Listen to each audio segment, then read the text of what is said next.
मौलिक कर्तव्य। अध्याय 9। तो मौलिक कर्तव्य के बारे में ध्यान सुनो कि नागरिकों के अधिकार व कर्तव्य आपस में संबंधित और अविभाज्य हैं। यानी कि एक व्यक्ति का अधिकार दूसरे का कर्तव्य है, दूसरे का अधिकार पहले का कर्तव्य है। इस प्रकार नागरिक हमारे जो अधिकार और कर्तव्य एक ही सिक्कों के दो पहलू हैं। ये आपस में संबंधित भी और अविभाज्य। अविभाज्य मीन्स इनको एक दूसरे से अलग भी नहीं किया जा सकता। लेकिन संविधान में मूल अधिकारों को रखा गया, ना कि मौलिक कर्तव्यों को। जब दोनों का इतना अधिक संबंध है, दोनों इतने संबंधित आपस में अविभाज्य हैं, फिर संविधान में इनको क्यों नहीं रखा गया? संविधान में मौलिक अधिकारों को रखा गया, लेकिन मूल कर्तव्यों को नहीं रखा गया। ठीक है। तो बाद में 1976 में नागरिकों के मूल कर्तव्यों को संविधान में जोड़ा गया। बाद में जोड़ा गया, जब संविधान बना था तब उस समय मौलिक कर्तव्यों को संविधान में जोड़ा नहीं गया। ठीक है। तो अब मैं आपको बताऊंगी स्वर्ण सिंह समिति की सिफारिशें कि कैसे जोड़ा गया मौलिक कर्तव्यों का। कि 1976 में कांग्रेस पार्टी ने सरदार स्वर्ण सिंह समिति का गठन किया, जिसे राष्ट्रीय आपातकाल के, यानी कि जो राष्ट्रीय आपातकाल इंदिरा गांधी के समय हुआ था 1975 में, 1975 से 1977 के दौरान मूल कर्तव्यों के बारे में सिफारिश की। संविधान में मूल कर्तव्यों का मतलब स्वर्ण सिंह समिति ने जब गठन किया गया था तो आपातकाल के समय उन्होंने ये सिफारिश की कि संविधान में मूल कर्तव्यों का एक अलग पाठ होना चाहिए, अलग अध्याय होना चाहिए। केंद्र में कांग्रेस सरकार ने इन सिफारिशों को स्वीकार करते, केंद्र सरकार थी ना, उन्होंने स्वर्ण सिंह समिति की इन सिफारिशों को स्वीकार करते हुए 42वें संविधान संशोधन अधिनियम 1976 को लागू कर दिया। और उन 42वां संविधान संशोधन करके इस 1976 में इसको लागू किया। इसके माध्यम से संविधान में एक नया भाग 4 को जोड़ दिया गया। जैसे स्वर्ण सिंह समिति ने सिफारिश की ना कि अलग से पाठ होना चाहिए कर्तव्यों का, तो उनकी सिफारिश को केंद्र सरकार ने मानते हुए भाग 4 को संविधान में जोड़ दिया गया 42वें संविधान संशोधन में। मैंने बताया ना, अगर कुछ नया अध्याय या कोई नई बात जोड़नी होती है तो उसमें संशोधन किया जाता है पहले संविधान में। बिना संशोधन के जो है कोई भी बात ना तो उसमें जोड़ी जाती है, ना ही वहाँ से हटाई जा सकती है।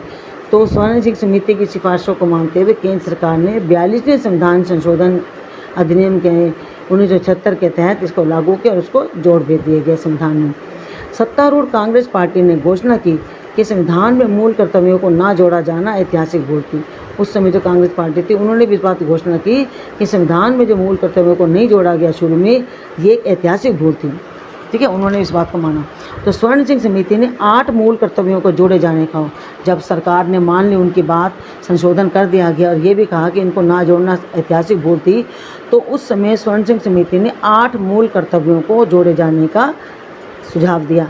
लेकिन 42वें संविधान संशोधन अधिनियम द्वारा 10 मूल कर्तव्यों को जोड़ा गया। उन्होंने तो 8 कर्तव्यों को जोड़े जाने का सुझाव दिया, लेकिन 42वें जो संविधान संशोधन अधिनियम बनाया गया था उस समय 10 मौलिक कर्तव्यों को जोड़ा गया था। तो समिति द्वारा दी गई कुछ सिफारिशों को और इसके अलावा समिति ने जो सिफारिशें दी थी उनमें से कुछ सिफारिशों को कांग्रेस पार्टी द्वारा स्वीकार भी नहीं किया गया और उन्हें संविधान में शामिल भी नहीं किया गया। यानी कि समिति ने जो सिफारिशें की कांग्रेस सरकार ने सबको मान लिया। कुछ सिफारिशें ऐसी थी जिसको कांग्रेस सरकार ने मानने से मना कर दिया, उसको संविधान में शामिल भी नहीं किया गया। जैसे कि संसद किसी आर्थिक दंड या सज़ा का प्रावधान कर सकती है जब कोई किसी कर्तव्य के अनुपालन से इनकार कर दे। मान लो अगर कोई नागरिक किसी कर्तव्य को पालने में इनकार कर देता है तो संसद जो है उसको आर्थिक दंड या सज़ा का प्रावधान नहीं कर सकती। ठीक है, तो इस प्रकार संसद ने इसको मानने से मना कर दिया कि ऐसा जो है संसद जो है किसी व्यक्ति को दंड नहीं दे सकती अगर वो इन कर्तव्यों को नहीं मानता। दूसरा, कर अदायगी भी नागरिकों का मूल कर्तव्य होना चाहिए। ये पॉइंट है, इसमें भी जो सरकार जो है उनको दंड नहीं दे सकती। तो ये दो जो ये है ना,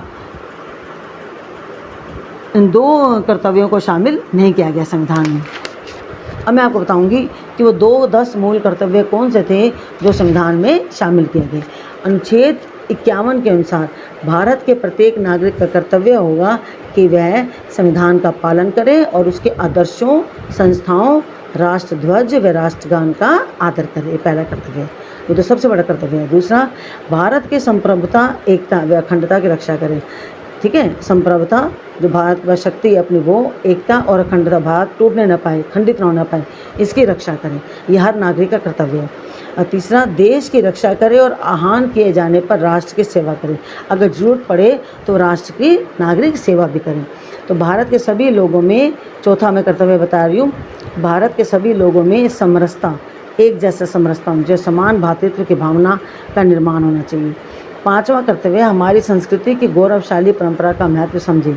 नागरिक जो है अपने संस्कृति की गौरवशाली परंपरा का महत्व समझे। और छठा कर्तव्य है, प्राकृतिक पर्यावरण की रक्षा करें। जो हमारा पर्यावरण है, वातावरण, उसकी भी नागरिक रक्षा करे, नागरिक का कर्तव्य बनता है। और वैज्ञानिक, सातवां कर्तव्य है, वैज्ञानिक दृष्टिकोण, मानववाद, ज्ञानार्जन और सुधार की भावना का भी विकास करें। आठवां कर्तव्य है कि सार्वजनिक संपत्ति की रक्षा करें और हिंसा से दूर रहें। नौवां कर्तव्य है कि व्यक्तिगत व सामूहिक गतिविधियों के सभी क्षेत्रों में उत्कर्ष की ओर बढ़ने का सतत प्रयास करें, चाहे व्यक्तिगत हो चाहे सामूहिक गतिविधियाँ हों। ठीक है, उनके जितने भी क्षेत्र हैं उनमें उसको आगे बढ़ने का पूरा कोशिश कर प्रयास करें। ये नागरिक का कर्तव्य होगा। और जो 10वां कर्तव्य है कि 6 से 14 वर्ष तक की उम्र के बीच अपने बच्चों को शिक्षा के अवसर उपलब्ध कराना, ये नागरिक का कर्तव्य है कि 6 से 14 वर्ष तक की उम्र के बीच अपने बच्चों को शिक्षा के अवसर उपलब्ध कराना। यह कर्तव्य 86वें संविधान संशोधन अधिनियम 2002 के द्वारा जोड़ा गया था। यानी कि 2002 में संविधान में 86वां संशोधन किया गया और 2002 संशोधन अधिनियम पास किया गया। उस अधिनियम के द्वारा 2002 के संविधान में संशोधन किया गया 86वां, और उसमें इसको जोड़ा गया। तो ये थे मूल कर्तव्यों की सूची जो कि स्वर्ण सिंह समिति ने पेश की थी। अब मैं बताऊंगी मूल कर्तव्यों की विशेषताएं क्या थी, क्यों इनको जोड़ा गया था। क्योंकि निम्नलिखित को मूल कर्तव्यों की विशेषताओं के संदर्भ में हम उल्लेखित कर सकते हैं कि कौन कौन सी ऐसी विशेषताएं थी इसकी, जिसकी वजह से इन कर्तव्यों को जोड़ा गया। पहला है, कुछ नैतिक कर्तव्य हैं तो कुछ नागरिक। उदाहरण के तौर पर जैसे कि स्वतंत्रता संग्राम के उच्च आदर्शों का सम्मान एक नैतिक कर्तव्य है। समझना कि कुछ तो नैतिक कर्तव्य हैं और कुछ नागरिक। जैसे कि स्वतंत्रता संग्राम के उच्च आदर्शों का सम्मान एक नैतिक कर्तव्य है, जबकि राष्ट्रीय ध्वज और राष्ट्रगान का आदर करना नागरिक कर्तव्य है। समझा गया ना कि उसमें अगर हम स्वतंत्रता संग्राम के समय अपने आदर्शों का सम्मान करते हैं तो हमारा नैतिक कर्तव्य है, और राष्ट्र ध्वज और राष्ट्रगान का जो व्यक्ति नागरिक आदर करता है वो नागरिक कर्तव्य है।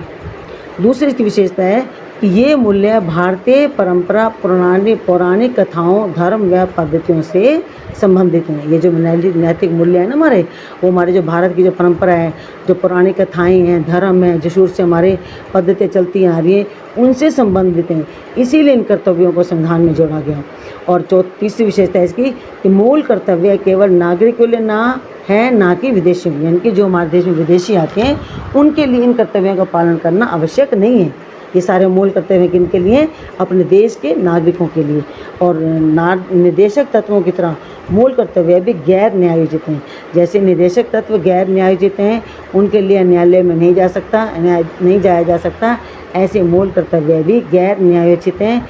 संविधान में सीधे न्यायालय के जरिए इनके कार्यान्वयन की व्यवस्था नहीं है। अर्थात अगर कोई व्यक्ति इन कर्तव्यों का पालन नहीं करता तो उसके लिए न्यायालय में नहीं जाया जा सकता।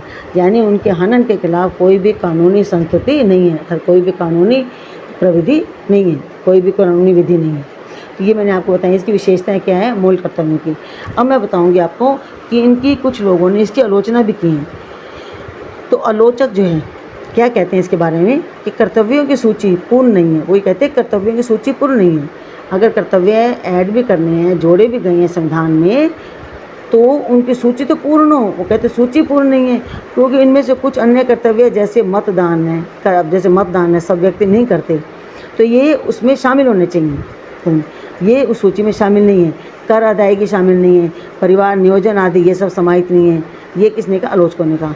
दूसरा, कुछ आलोचक ये कहते हैं कि कुछ कर्तव्य अस्पष्ट बहुअर्थी व आम व्यक्ति के लिए समझने में कठिन भी हैं और संविधान में इन्हें शामिल करना आलोचकों द्वारा अतिरेक बताया गया। मतलब आलोचक ये कहते हैं कि इनको संविधान में शामिल करने की जरूरत नहीं है।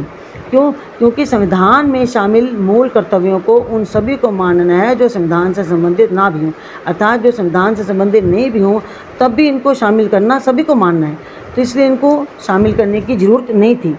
और आलोचकों ने यह भी कहा है कि संविधान के भाग 4 में इनको शामिल करना मूल कर्तव्यों के मूल्य और महत्व को कम करती है। आलोचकों ने यह कहा है कि संविधान के भाग 4 में जिनको ऐड किया गया है ना, जोड़ा गया है, कहते हैं मूल कर्तव्यों के मूल्य और महत्व को कम करती है, क्योंकि इन्हें भाग 3 के बाद जोड़ा जाना चाहिए। भाग 3 के बाद मीन्स मौलिक अधिकार हमारे संविधान के भाग 3 में है ना, अगर इनके बाद जोड़ा जाता तब जो इनकी जो कीमत होती, वैल्यू होती, ताकि वे मूल अधिकारों के बराबर रहते।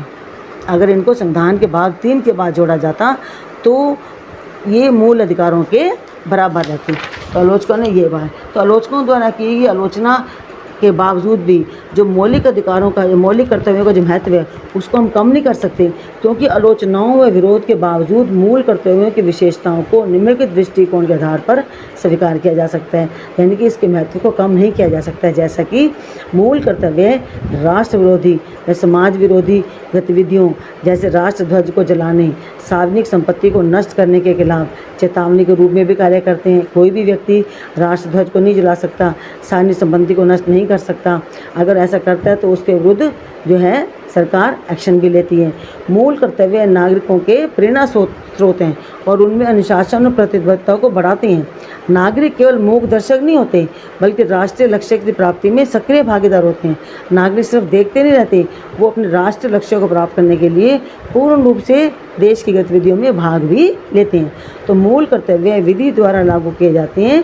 इनमें से किसी के भी पूर्ण न होने पर या असफल रहने पर संसद उनमें उचित अर्थदंड या सजा का प्रावधान कर सकती है। अगर ये जो मूल कर्तव्य विधि द्वारा, कानून द्वारा लागू किए जाते हैं, उनमें से अगर पूर्ण नहीं होता या असफल रहता है तो संसद उनमें उचित अर्थदंड भी दे सकते हैं, मतलब उनके धन का जुर्माना भी लगा सकते हैं या उनको सजा भी दे सकती है। तो अब मैं आपको बताऊंगी जो वर्मा समिति है उन्होंने क्या टिप्पणियां दी इन मौलिक कर्तव्यों के बारे में। नागरिकों के मूल कर्तव्य संबंधी वर्मा समिति 1999 ने कुछ मौलिक कर्तव्यों की पहचान व उनके क्रियान्वयन के लिए कानूनी प्रावधानों को लागू करने की व्यवस्थाएं की हैं। देखो मैं इसको लाइन को दोबारा से बता रही हूँ कि सन 1999 में जो नागरिकों के मूल कर्तव्य हैं उनसे संबंधित जो वर्मा समिति है उन्होंने कुछ मौलिक कर्तव्यों की पहचान की और उनको लागू करने के लिए कानूनी प्रावधानों को लागू करने की व्यवस्थाएं भी उन्होंने की।